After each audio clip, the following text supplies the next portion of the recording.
کہ یہ الفاظ امام بخاری کے نہیں ہیں بلکہ یہ اضافہ ہے، یہ ادراج ہے جو بعد کے اندر راویوں نے کیا ہے، امام بخاری نے الفاظ کو ذکر نہیں کیا ہے۔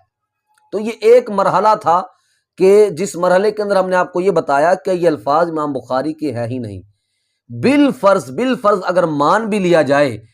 کہ الفاظ واقع ہی امام بخاری رحمۃ اللہ تعالی علیہ نے لکھے ہیں، تو پھر بھی حضرت امیر معاویہ رضی اللہ تعالی عنہ کو باغی کہنا درست نہ ہوگا، پھر بھی ان کی جماعت اور حضرت امیر معاویہ رضی اللہ تعالیٰ عنہ باغی ثابت نہیں ہو جاتے۔ اس کی وجہ کیا ہے؟ وجہ یہ ہے کہ سب سے پہلے ہم یہ جان لیتے ہیں کہ باغی ہوتا کون ہے۔ باغی اسے کہتے ہیں کہ جس نے پہلے بیعت کی ہو اور بعد میں توڑ دی ہو، اور اس بات کے اوپر سب کا اتفاق ہے کہ حضرت امیر معاویہ رضی اللہ تعالی عنہ نے اور ان کی جماعت نے حضرت علی رضی اللہ تعالیٰ عنہ کی بیعت نہیں کی تھی۔ تو جب بیعت ہی نہیں کی تو اب ان کو باغی کیسے کہا جا سکتا ہے؟ یا پھر حضرت مولا علی رضی اللہ تعالیٰ عنہ کے گروہ کو باغی کیسے کہا جا سکتا ہے؟ حالانکہ ان دونوں میں سے کسی نے بھی بیعت نہیں کی ہے کسی دوسرے فریق کی۔ جب بیعت نہیں کی تو بیعت توڑنا بھی لازم نہیں آتا، بیعت توڑیں گے تو پھر جو ہے وہ فیہ باغی ان کو کہا جا سکتا ہے، لیکن انہوں نے بیعت کی ہی نہیں ہے۔ باغی کون ہے؟ باغی وہ لوگ ہیں کہ جنہوں نے حضرت عثمان رضی اللہ تعالیٰ عنہ کے ہاتھ پہ بیعت بھی کی اور اس کے بعد بغاوت کرتے ہوئے ان کا محاصرہ کیا اور اس کے بعد ان کو قتل بھی کر دیا، بیعت توڑ دی۔ یہ لوگ باغی تھے، اور یہی لوگ، انہی لوگوں کے بارے میں محدثین نے اپنی کتابوں کے اندر لکھا ہے کہ یہ وہی لوگ تھے جو بعد میں جن کو چھپنے کی جگہ نہیں مل رہی تھی تو ان میں سے اکثر حضرت مولا علی رضی اللہ تعالیٰ عنہ کے گروہ کے اندر شامل ہو گئے، اور کچھ لوگ جو ہے وہ حضرت امیر معاویہ رضی اللہ تعالیٰ عنہ کی جماعت میں شامل ہو گئے بچنے کے لیے، تاکہ چونکہ حضرت امیر معاویہ رضی اللہ تعالیٰ عنہ کا مطالبہ تھا قصاص عثمان کا، وہ مطالبہ کر رہے تھے، اور حضرت مولا علی رضی اللہ تعالی عنہ بھی اس بات کے اوپر ایگری تھے کہ ہم قصاص عثمان لیں گے، حضرت عثمان رضی اللہ تعالیٰ عنہ کے خون کا بدلہ لیں گے، لیکن چونکہ تھوڑا وقت چاہیے، وقت درکار ہے، ان کی نشاندہی ہو جائے۔ اور ان لوگوں کو پتا تھا، یہ جو باغی لوگ تھے، یہ خواری لوگ تھے، ان کو پتا تھا مولا علی کو اگر پتہ لگ گیا تو پھر مولا علی کی تلوار تو نیام میں نہیں رہے گی، مولا علی کی تلوار تو پھر چلے گی۔ تو اب ان کو چھپنے کے لیے اور کوئی جگہ ملی نہیں، حضرت مولا علی کے گروہ میں شامل ہو گئے، اور کچھ لوگ حضرت امیر معاویہ رضی اللہ تعالیٰ کے گروہ میں شامل ہو گئے، اور بعد میں انہی لوگوں نے حضرت عمار بن یاسر رضی اللہ تعالیٰ عنہ کو قتل کیا ہے، شہید کیا ہے۔ اور اس کے بہت سارے شواہد ہیں کہ یہ وہی لوگ تھے کہ جو بعد کے اندر خوارج کی صورت کے اندر ظاہر ہوئے ہیں۔ جنگ نہروان جو ہے وہ حضرت مولا علی رضی اللہ تعالیٰ عنہ کس کے خلاف لڑی تھی؟ یہی خوارج لوگ تو تھے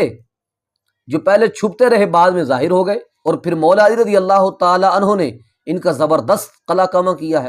اور یہ بات میں نہیں کر رہا، بلکہ 400 سال 800 سال بلکہ 1000 سال پرانے محدثین نے اپنی کتابوں کے اندر لکھا ہے کہ حضرت امیر معاویہ رضی اللہ تعالیٰ عنہ باغی نہیں تھے، نہ انہوں نے حضرت عمار بن یاسر کو قتل کیا ہے، بلکہ یہ وہی باغی لوگ تھے جنہوں نے حضرت عثمان کو پہلے قتل کیا بغاوت کرتے ہوئے، اور پھر حضرت عمار بن یاسر رضی اللہ تعالیٰ عنہ کو قتل کیا ہے۔ لیکن چند سوالات اور اشکالات ہیں۔ بالفرض مان بھی لیا جائے کہ حضرت امیر معاویہ رضی اللہ تعالیٰ عنہ باغی تھے، تو مجھے بتائیے کہ حضور علیہ الصلوۃ والسلام نے پھر آپ کے لیے یہ الفاظ کیوں کہے تھے؟ اللہم اجعلہ ہادیا مہدیا۔ حضور کو نہیں پتا تھا پھر کہ یہ تو باغی ہو جائیں گے اور حضرت عمار بن یاسر کے قاتل ہوں گے یہ؟ پھر حضور نے یہ دعا کیوں دی؟ اور اگر ثابت ہو جاتا کہ حضرت عمار بن یاسر رضی اللہ تعالیٰ عنہ کے قاتل اور باغی حضرت امیر معاویہ رضی اللہ تعالیٰ عنہ ہی ہیں، تو پھر حضرت ابو ایوب انصاری، حضرت ابن عمر رضی اللہ تعالیٰ عنہ، حضرت ابو سعید خدری رضی اللہ تعالیٰ عنہ، حضرت ابو ہریرہ رضی اللہ تعالیٰ عنہ، ان لوگوں نے قتال کیوں نہیں کیا؟ ان لوگوں نے جنگ میں حصہ کیوں نہیں لیا؟ اور ان کے بارے میں موجود ہے کہ انہوں نے قتال نہیں کیا ہے، نہیں حضرت علی کے ساتھ تھے، نہ حضرت امیر معاویہ کے ساتھ تھے۔ اگر ثابت یہ ہو جاتا کہ قاتل اور باغی حضرت امیر معاویہ ہی ہیں تو پھر تو ان کو بھی مقابلے کے اندر سفارا ہونا چاہیے تھا، لیکن یہ نہیں ہوئے ہیں۔ اسی طرح حضرت علی رضی اللہ تعالیٰ کی جماعت کے اندر جو لوگ شامل تھے، انہوں نے بھی کبھی حضرت امیر معاویہ رضی اللہ تعالیٰ عنہ یا آپ کے گروہ جماعت کو باغی نہیں کہا ہے۔ مجھے ایک صحیح سند کے ساتھ ایسی کوئی روایت دکھا دیں کہ حضرت مولا علی رضی اللہ تعالی عنہ کے گروہ میں جو لوگ تھے، جماعت میں شامل جو لوگ تھے، یا آپ کی طرف سے جو قتال کر رہے تھے، انہوں نے حضرت امیر معاویہ رضی اللہ تعالیٰ عنہ کو باغی کہا ہو؟ ان کے سامنے یہ حدیث نہیں تھی، انہوں نے پھر باغی کیوں نہیں کہا؟ اس کی کیا وجہ ہے؟ ایک صحیح سند کے ساتھ مجھے روایت کوئی ایسی دکھا دیں۔ نہیں دکھا سکیں گے، ٹائم مرزا قیامت تک ہے، نہیں دکھا سکے گا تو۔ اور اگر حضرت امیر معاویہ رضی اللہ تعالیٰ عنہ باغی تھے تو پھر حضرت مولا علی رضی اللہ تعالی عنہ نے حکم کیوں بنایا تھا؟ جنگ روک دی گئی تھی، دونوں طرف سے حکم جو بلائے گئے تھے فیصلہ کرنے کے لیے، صلح کے لیے، وہ کیوں مقرر کیے تھے؟ جب ثابت ہو چکا تھا کہ حضرت امیر معاویہ رضی اللہ تعالیٰ عنہ باغی ہیں، تو پھر یہ حکم بلانے کی کیا ضرورت تھی؟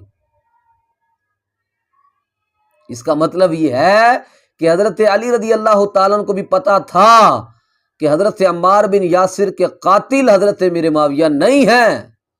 حضرت امیر معاویہ رضی اللہ تعالیٰ عنہ باغی نہیں ہیں، حضرت علی کو پتا تھا۔ اور آگے چلیے،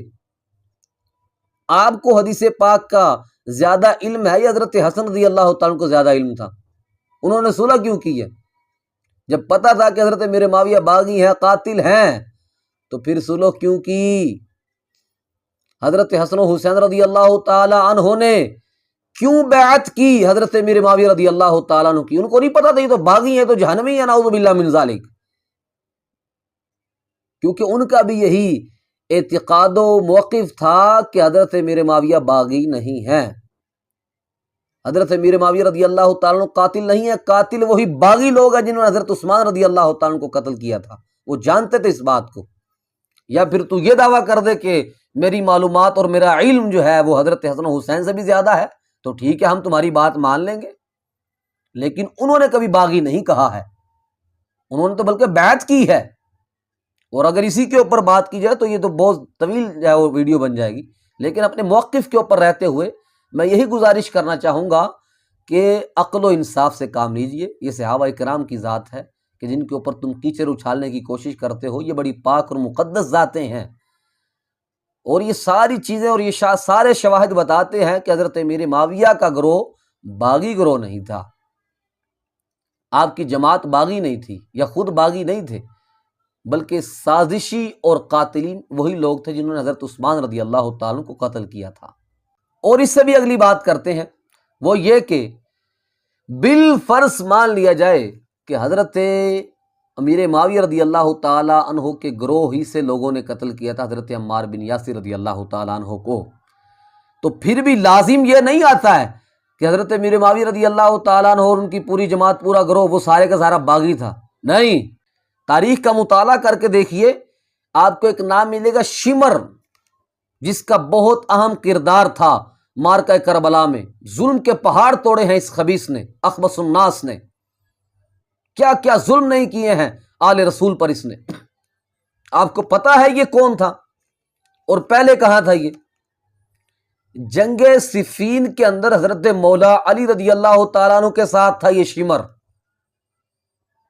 جنگ جمل جو حضرت عائشہ صدیقہ رضی اللہ تعالی عنہا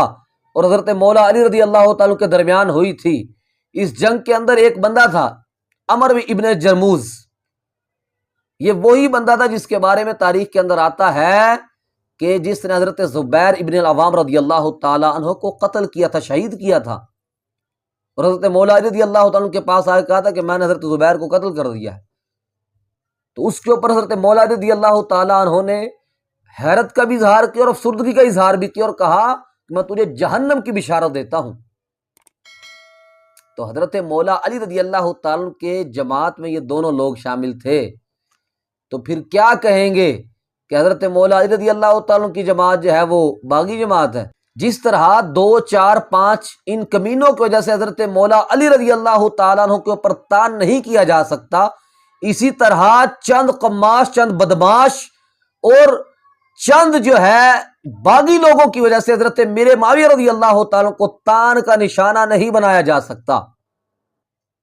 کیونکہ ان کی نیت صاف تھی، ان کا ایک ہی مطالبہ تھا کہ ہمیں خون عثمان کا بدلہ چاہیے، اور اس کا ذکر خود مولا علی رضی اللہ تعالیٰ نے اپنے مکتوب کے اندر فرمایا ہے۔ نہج البلاغہ کا مطالعہ کر کے دیکھیں، آپ کو مکتوب ملے گا، یہ مکتوب نمبر 58 ہے۔ اور وہ مکتوب کیا ہے وہ بھی پڑھ کے سنا دیتا ہوں۔ اور یہ اس کا پس منظر یہ ہے کہ جنگ صفین کے بعد